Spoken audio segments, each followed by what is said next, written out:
For the last year, me and my wife have been thinking and talking about moving to the Philippines. My wife is originally from the Philippines. She moved to the United Kingdom because we got married. But over the last year, it's become apparent that the United Kingdom is not doing very well economically.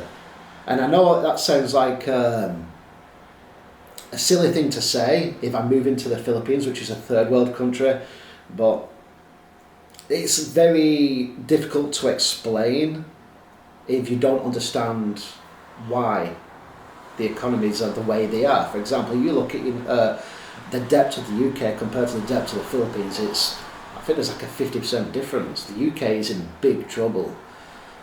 And not only that, we're bending over to the European Union, giving them all the powers and getting none of the benefits back of what we sacrificed.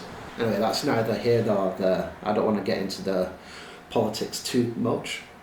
I'm just going to stick to the economics on this one. So the taxes that we pay now is getting ridiculous. Like, it feels like taxes are going to keep going up and inflation is going to keep going up.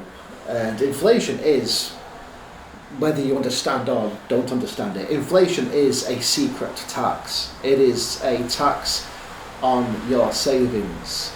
Every year there is an inflation of around 2%, but it's been getting higher and higher, and they've been hiding how they've been making it higher by changing the basket of goods that they use to gauge the level of inflation. And then on top of this, you've got the land tax, which is screwing over farmers in the UK, which means farmers that now have to sell land when they die so their kids can inherit the farm and continue the legacy. And I don't understand that. You never see farmers driving around with sports cars and Lamborghinis. And maybe they are rich, but I don't think they are. And farmers, I think we should be looking after them as a nation, but we don't. And now we're talking about bringing in a wealth tax, and 75% of the population that have been polled on it are in favour of having a wealth tax on the rich. And it's like people forget that every time a new tax comes out, it's always aimed at the upper classes or the rich, and it always becomes a tax that the poor have to pay more of. For example, when income tax originally came out, that was more for the middle class and upper classes. Now everyone pays it. I mean, your national insurance is paid by you and your employer. Anyway, I didn't want to get too in the weeds with all the inflation stuff and economics. I just want to go into the economics of why me and my wife are moving to the Philippines. We have come to the conclusion and worked out that we can live in the Philippines with what we have. We're not rich, but we have enough to get by. We have decided I'll be able to live one of my life dreams of having a little farm. My original plan was to move to Silverdale or Kendal, which is near the Lake District. It's about 20 minutes away from where I live at the minute. And my idea originally was to have a little bit of land, have some chickens, grow some vegetables, something so simple like that. But it's kind of almost impossible now. And we can do that in the Philippines. My wife already owns some land. We're going to go and view it over in March. And this video, or rather this channel, is going to veer more now over the next 4 years in our move to the Philippines. So it's not going to be an instant thing. It's not a spur of the moment, next year we're moving to the Philippines. It's going to be a 4-year build up to it.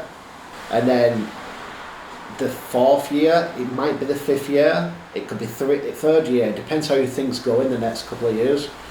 When we move to the Philippines, we're going to be documenting in detail like the property, us moving into it, and you'll be able to see my adapting to the Philippines, because I will have to adapt, just as my wife had to adapt when she moved to the United Kingdom.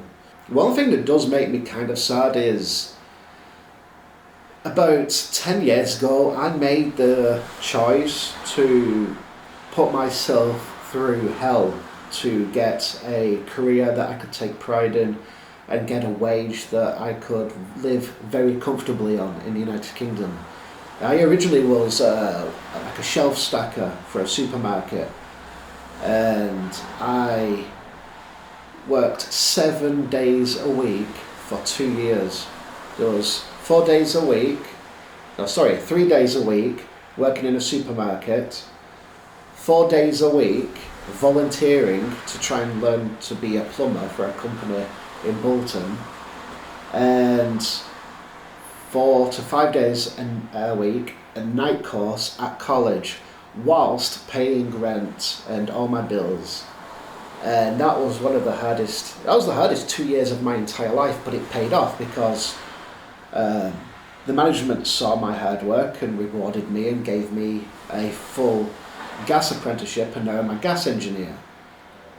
But the money doesn't go as far as it used to be, as it used to. Now I can't be a gas engineer in the Philippines, one because there is no national gas networks, it's all LPG gas. And not only that, is the average wage in the Philippines for something like a skilled professional, you're talking £10 a day. I'm not willing to work for that. But like I said, we've put things in motion. I have savings. We will be putting towards moving and living in the Philippines.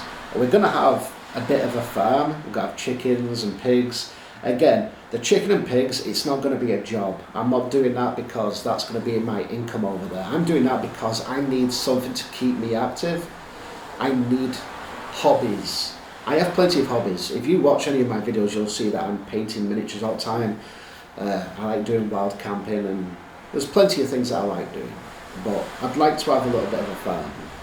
Well, this is just for the first video about economics. Is the main reason we're leaving is the economics in the UK are just not good, and we're going to really struggle down the line. I think the United Kingdom is in a very bad position.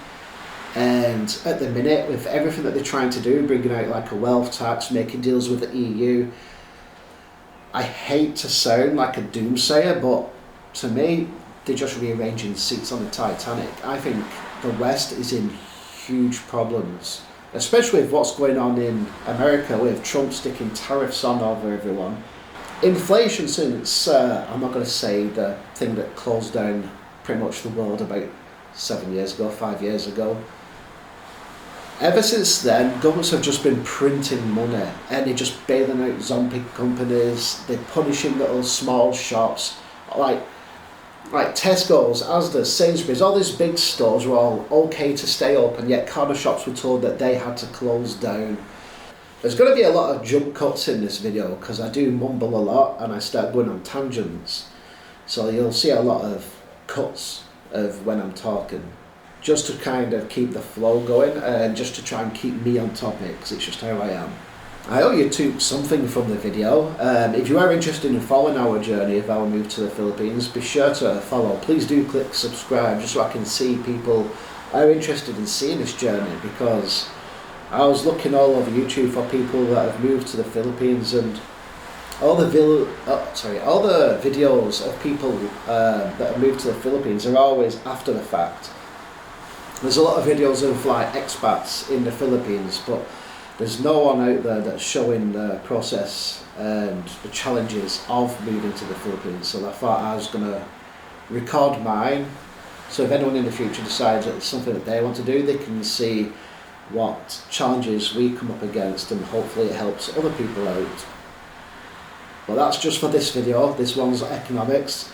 The second video will come out in a couple of months because I really need to get my thoughts in line for these videos. Thanks for watching.